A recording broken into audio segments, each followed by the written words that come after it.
Good morning, everybody. My name is Matt Pearsall. I'm the community manager here in the SEL and education community, and I am so glad that you're all joining us today for the next in our SEL and education speaker series.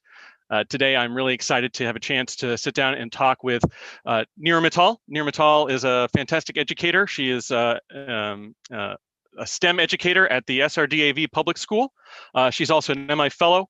She is an SEL evangelist, and she was the Delhi State Teacher of the Year last year. So a fantastic champion of social emotional. She's also, I should mention, one of the moderators here in the SEL education community. So does a lot for the community and for her students and for the world of social emotional learning. And I am really excited to have her here to talk a little bit about everyday classroom SEL activities. Neeru, I think this is a topic that a lot of people are really interested in because this is where the world of SEL is going. It's trying to figure out ways to make social emotional learning something that lives as a part of the classroom all day long. So what are some of the strategies that you use? What are some of the ways that you see SEL being integrated into everyday class? Thank you, Matt. That was really wonderful introduction. Yeah, I'm really passionate about SEL, and social emotional learning is really close to my heart. And I feel like if we try to imbibe these skills in our students from the beginning, we are going to make them grow up to be passionate and sensitive human beings, and the world will be a much better place to live in. So, having said that, I would say that we have been doing so many activities. Like, we have been doing this since we were young. We had so many small little activities which actually imbibe SEL. And I would say something like old wine in a new bottle. And let us just dive through what activities I do in my classroom, and I would love to share that with all of you. And whoever is there on the team on the call can also share their activities in the chat window. We can discuss that also. So, right, I'm going to share my screen.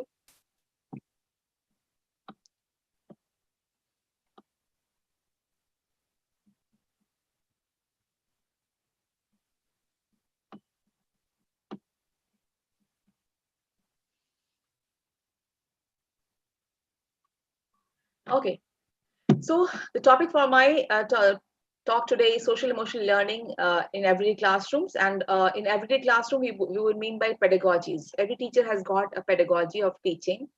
So if we imbibe this SEL in the pedagogy, or we just imbibe them into our daily teaching, we can actually create this awareness. So first of all, I would like to tell you that there has been a lot of evolution in the digital world. There is AI, there is deep learning, there is machine learning, lots of things are there. People are always evolving. Technology is evolving at a fast pace, a very fast pace. But now what is happening is prospective employers are looking for some other skill, not only technical, not only IQ. They are looking for EQ, and EQ means emotional quotient. And how do we develop this emotional quotient in our children? It is through social emotional learning. And if our students are socially and emotionally sound, EQ is developed. So what is SEL? I'll just go briefly through what is SEL. SEL is the process through which children understand and manage emotions, show sympathy, make decisions, achieve goals, positive goals. They set them up and they achieve them. And they also maintain relationships. Relationship skills are very important in social emotional learning. And when I talk of SEL as a pedagogy, there are 5 core competencies which are there in SEL. And these 5 core competencies are supposed to be developed through imbibing the competencies, some activities into your daily teaching. And these are self-awareness, self-management, responsible decision-making, social awareness, and relationship skills. I'll go through each of them, and I have mapped some activities which help develop these skills in the daily classroom. So first of all, what is self-awareness? I think most of us know what it is, but if I talk about it in short, is how one person recognizes his or her own strengths or weaknesses, how they understand their own the factors that influence their own decisions. So how do we actually do that? How do we actually create self-awareness? We should be doing that by identifying the emotions, help the students identify their emotions, help them identify their strengths, their weaknesses. In this way, they can gain self-confidence, they can gain self-efficacy, and they can actually overcome their weaknesses and increase their strengths. So what activities we can do? One of the simplest activities would be identify emotions. It is as simple as starting the day with saying, "Hello, how are you? And how are you feeling today? How was the road, and how was your journey from your home to the school?" As simple as that. In that way, the child will recognize his or her own emotion. For children who are small, who are in elementary school, we could use a chart like this. There's a chart in which we have "how are you feeling," and the child can point out to the face, to the smiley face, which the child is feeling: happy, joyful, content, or silly, scared, maybe worried. So this helps them identify the emotions, and when they identify the emotions, they become more confident of what they're doing, what they're feeling. They actually know what they're doing. The second action would be, we can identify their strengths. How can we do that? I think many of us already do this. We organize talent shows. Many teachers around the world actually they organize talent shows in which the students perform maybe a dance, maybe a song, or maybe they do some jokes, or they might do some jingle, so they know that what they're good at. So we are actually helping them identify their strengths, and when the students come to know of their strengths, they discover their full potential. They have something to do. They feel confidence. They know that, okay, this is my strength. I have to work on this, and this is how I'm going to grow. So identifying strengths is very important, and we have to help them identify that. The second skill, or the second thing, is self-management. Nowadays, we have seen there are so many instances of violence in schools. Why is that so? Because students are confused. They do not know. They had not know how to manage their emotions, how to control their emotions. They are anxious. They are angry. They are scared. So how does this become, like, how do they become angry all the time? How do they become sad all the time? It is just because they do not know how to manage their emotions. So we need to help them manage their emotions. We have to help them control their impulses. They have to have a growth mindset. They must have self-discipline, and this must also be having a mindset to set their own goals, and achieve them at their own pace. So how do we do this? One of the easiest way is promoting a growth mindset. How do we do that? The teacher, the classroom, and the entire school should be adopting positive sentences. We should not be saying, "I'm not good at this." We should say, "How can I improve?" "I give up." No, you should not be saying that. "Let me try it in a different way. I will succeed." The positive mindset, the growth mindset: "I can do it. I will do it. Learning takes time. It is not too hard." These sentences should be said consciously by everyone in the school, at home, by children. A teacher can just put up a chart in the classroom and ask the children to consciously not say things like, "I failed." You should say, "Mistakes are part of learning." So when we do this every day on a daily basis, it becomes imperative for the child to think in a positive manner, and then the growth mindset comes in. We can have mindfulness. Mindfulness is actually a very old tradition in my country. It has given proven results. So if I talk of meditation is one of the best means of mindfulness. And I feel like in my school we do this. I feel every school in the world should have at least 5 to 10 minutes of meditation before starting school. That is the first period. That is the first class should be meditation class, and it should start with meditation. The child must understand, must feel his or her own body emotions, and I believe me, this is really going to help the children in a long way. And we have been using it in our classrooms. The third pedagogy which I would like to imbibe is responsible decision making. Responsible decision making is something which is very important in today's world. We have so many everyday issues coming up, like climate change, and we have pollution. We have so many, lots of the world is full of problems right now. Why is that so? Because of the decisions which we, or maybe our ancestors have made. Cut down trees, use plastic, and use all the natural resources without replenishing. So that thing is not there. So what we can do is we can at least teach our children to be responsible decision makers. They should, before making a decision, they should understand how is it going to impact someone else, how is it going to impact the environment, my fellow students, my parents, the society. So that responsible decision making will go a long way. So we should be giving them some sort of um, a way to identify problems, analyze situations, solve problems. This can be done through projects. This can also be done through having an approach in which we involve many students together. So we can do this by we can also have something called, this is something which we try in our school also, like we have a problem box in which what we do is we put a log, and and we just use a simple cardboard box. We put a tape and we put a slit in that. The children can simply write down their problems, whatever they're facing, and put it in the box. And the box can be opened every fortnight, maybe every month, and then we can actually help children, help others. It can be anonymous, it can be with a name, and some other children can help solve that problem. So it can be any problem. Maybe a child is saying, I don't like doing my homework, or maybe the child is saying, I don't like carrying this bag to school, anything. So that thing, they actually identify the problems, then they find the solution to that, and that becomes responsible decision making. I like that idea, like connecting the problem box, because I think that a lot of times the idea of trying to do like project-based learning or service learning and things or projects like that can seem very daunting. And this is a really simple way to sort of kind of step into that sort of work and get kids engaged with it. Yeah, right. That's it. We should be doing this. We can encourage them to come out with their problems. They should speak up, and then they can also solve the problems. Another way is having a student council.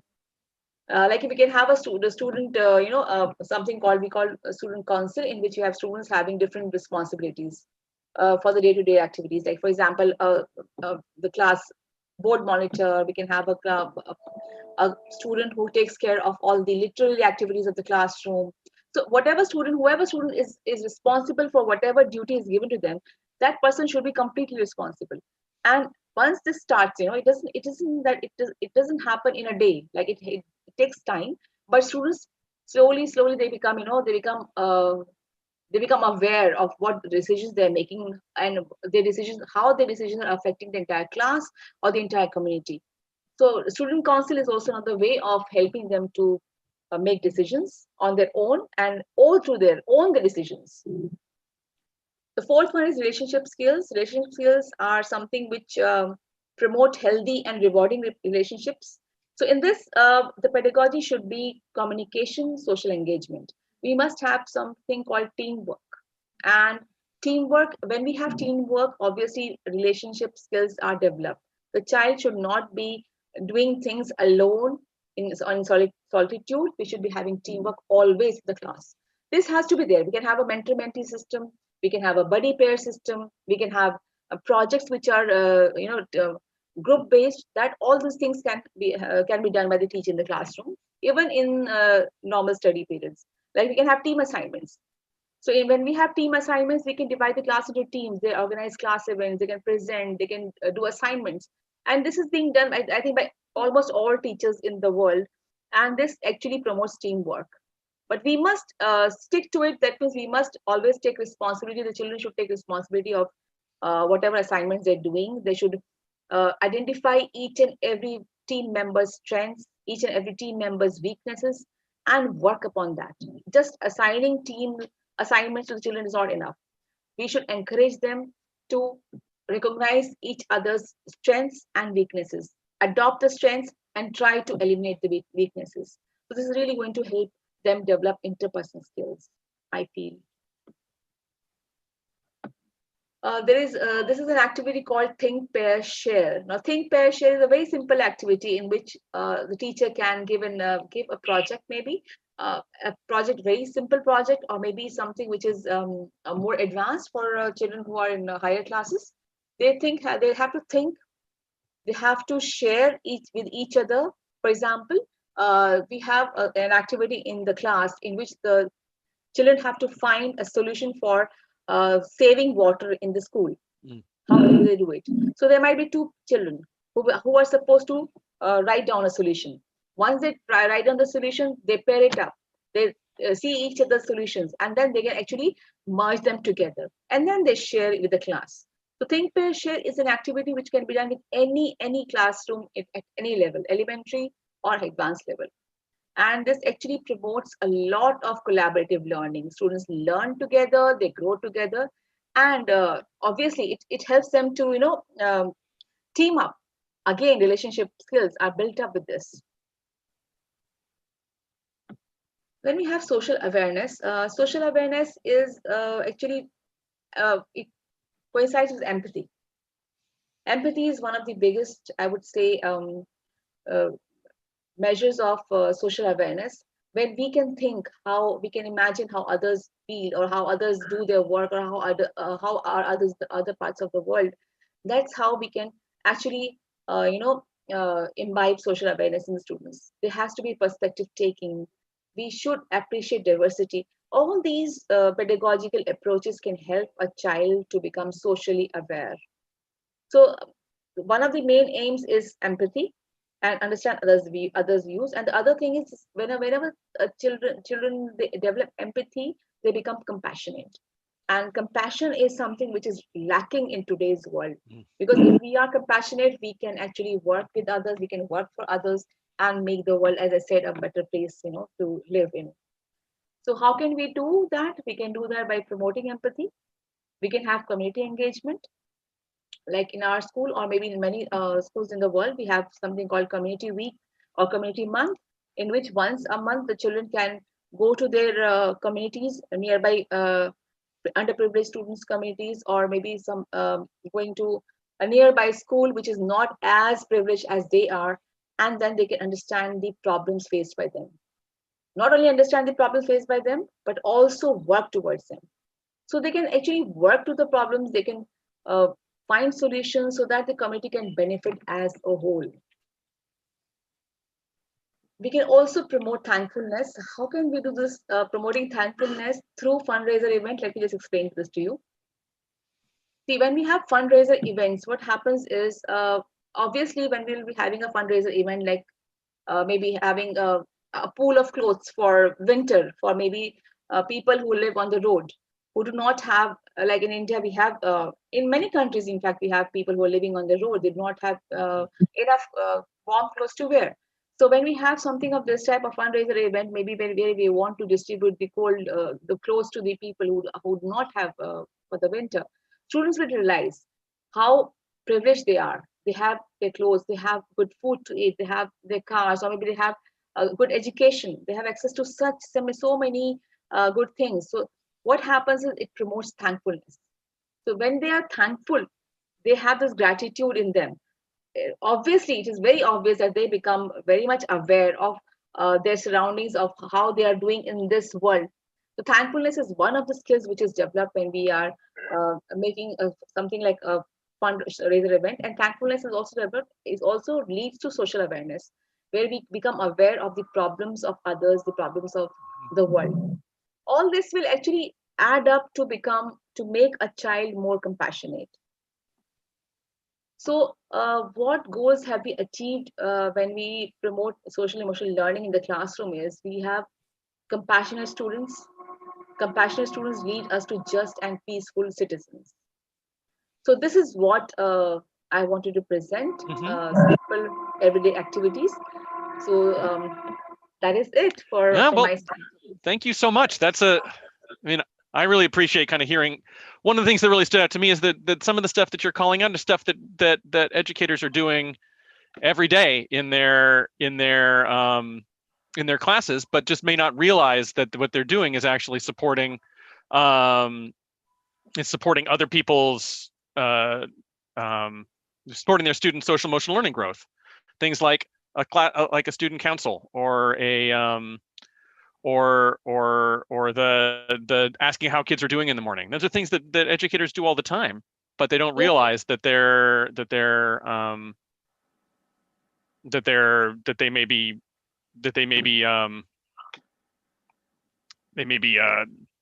doing something that's really supporting their social emotional growth. Yeah, that's right. They are actually developing the core competencies, social awareness, self-awareness, decision making. All these are developed. Many educators are doing it. I think many of them are doing it, and now more and more are doing all these things without realizing what they're actually doing. And it's really wonderful. We should continue doing all this, whatever we are doing now. So, so also you had mentioned that you have an app that you're working on. I wanted to drop that into give you a chance to tell people about it. Yeah, sure.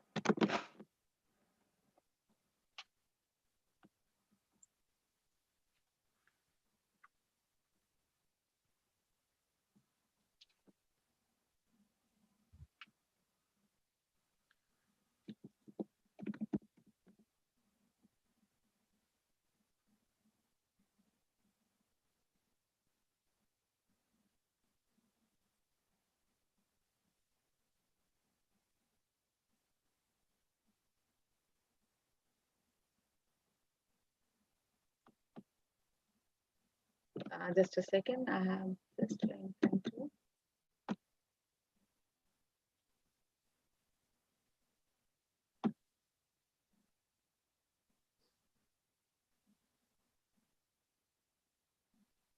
I'll just a second.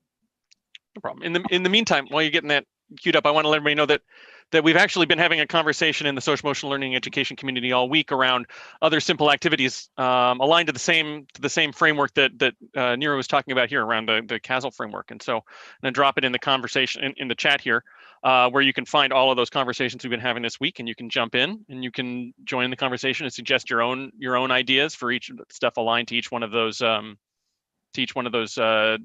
of the CASEL framework.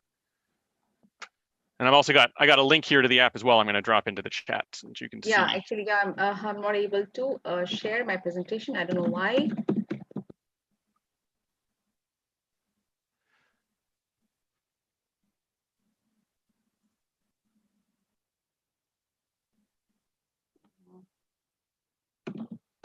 I don't know, happiness tools. It's not being shared. Okay. Okay, now I'll just share another presentation here. Okay. I have developed another set of tools, which we can use. These are technology tools, basically.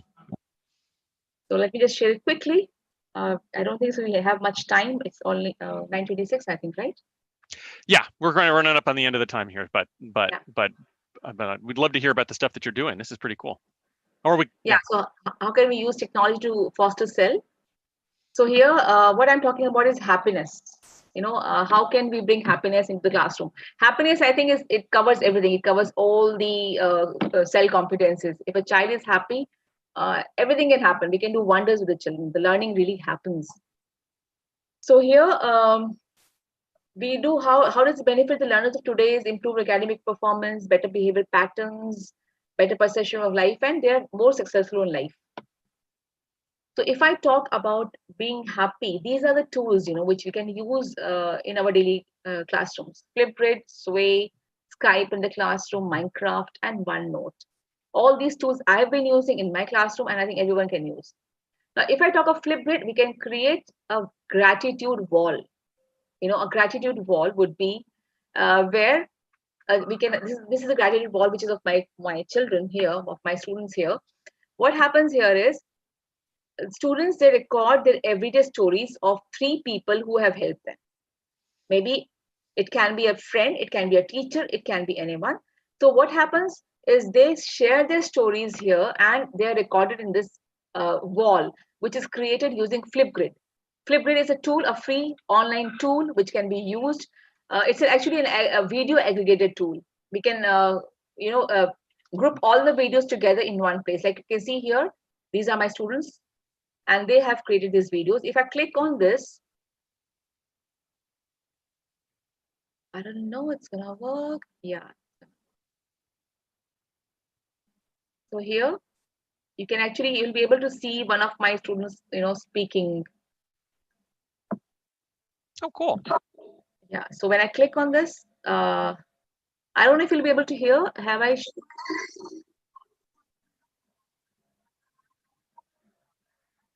Thank you, Mummy. Papa. Believing in me was very difficult, but you taught me how to do it. Thank you for seeing my potential when I can't and for unlocking it. Thank you, Grandma, for your stories. It really helps in my day-to-day life. And at last, I would like to say thank you to my teachers. At times, I really hated you for pushing me hard, but you made me stronger. I didn't want to be pushed, but you took me to the level where I was supposed to. Thank you for everything. I just don't have words to express how much important you all are in my life. I just want to show gratitude towards you all. Thank you everyone for everything. So this is one of the tools which I use, which I have been using. This is called gratitude wall, and we use it. We can use Flipgrid to create it. Any teacher can create it and record videos, and then we can show this to the students. What happens is it's a chain reaction. Students just start, recording their stories on a day-to-day basis, and gratitude is developed. Cool. The second tool is Sway, in which we can create stories, kindness stories. It is like a kindness diary, my kindness diary, in which the students can record their everyday kindness stories, like what they've done. Maybe everyone helps someone in a day, or maybe in a day or two. So that can be chronicled, that can be recorded, and that can be shared with other students so that they're inspired and they also try to help others. So it becomes again a kindness wave grows up in the class, and everyone wants to do something, do their bit. So this is a cool tool, through which we can use it. It's called Sway. It's a again a Microsoft tool. It's a free online tool, and it's a presentation tool rather. So it's very easy to create stories using this. This is one of my children's students' diary. Rhythm. The name is Rhythm. She has written all this. She has chronicled all her articles here. So this is one of the tools. Then we have, excuse me.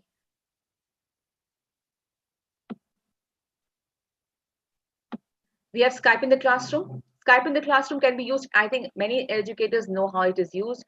It can be used to build human relationships. We were talking about relationship skills. It is the best tool to create relationships.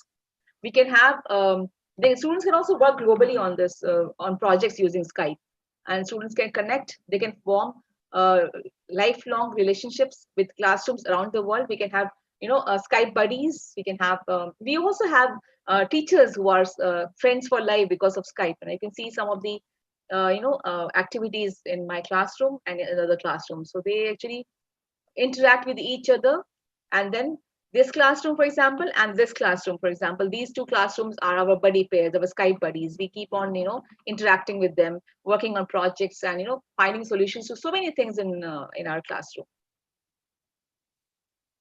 Then we also have Minecraft. Minecraft can be used for purposeful learning in the classroom when we want children to actually work on projects, actually model real life problems. When we talk about problem solving, one of the SEL competencies where the children should realize how to solve problems. In that case, we can use Minecraft. They can actually model real world problems, and through gamification, they can solve the problems. So these are some of the worlds created by some of my students here. This is something called a green world, which they've created using Minecraft. Cool. And then we have OneNote and Immersive Reader. We have students in I've told you about goal setting, and we have children who need to be aware. There has to be growth mindset. When we have a growth mindset, a child has to be positive, as we say. And obviously, all of us know that in our classrooms, we have different students. They have different learning levels. Students who can learn slowly, who learn fast. So when we have something called OneNote, in which every child has got his or her own portfolio, where the child can set his or her own goals. Like, for example, I have an entire lesson set up. I have all the assignments in one place. I have all the notes in one place. I can differentially give assignments to my students. I can assign questions of higher level thinking questions to students who are good learners. I can assign questions which are suitable for learners who are slow, without the other students knowing. So that what happens in the classroom, students are shy. They do not want to speak up even if they're not understanding. So this thing, OneNote helps them to set their own goals. They can learn without being shy, without being ridiculed, or they feel they don't feel inferior. They are comfortable in their time zone. They're doing work, so it helps them to set up some positive goals, and they achieve the goals. So the growth mindset is done when we do use OneNote.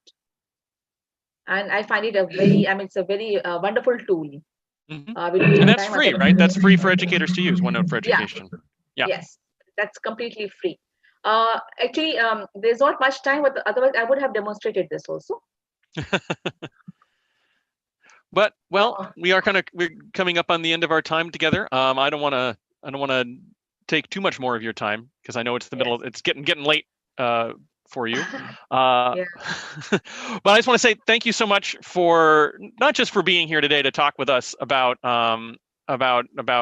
social emotional learning for the speaker series, but also for all the contributions that you make to the community, the SEL education community, and to the world of SEL in general. I very much appreciate all the support that you're providing to educators around the world in doing this work. So thank you. Thank you, Matt. Thank you so much. And this is the happiness I was talking about.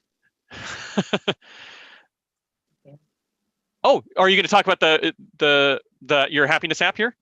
Yeah, this is the happiness app. Yeah, please do. Tell us a little bit about your app.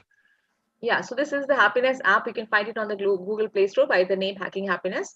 Now, in this app, we have tips for happy classroom. How can you make your classroom happy?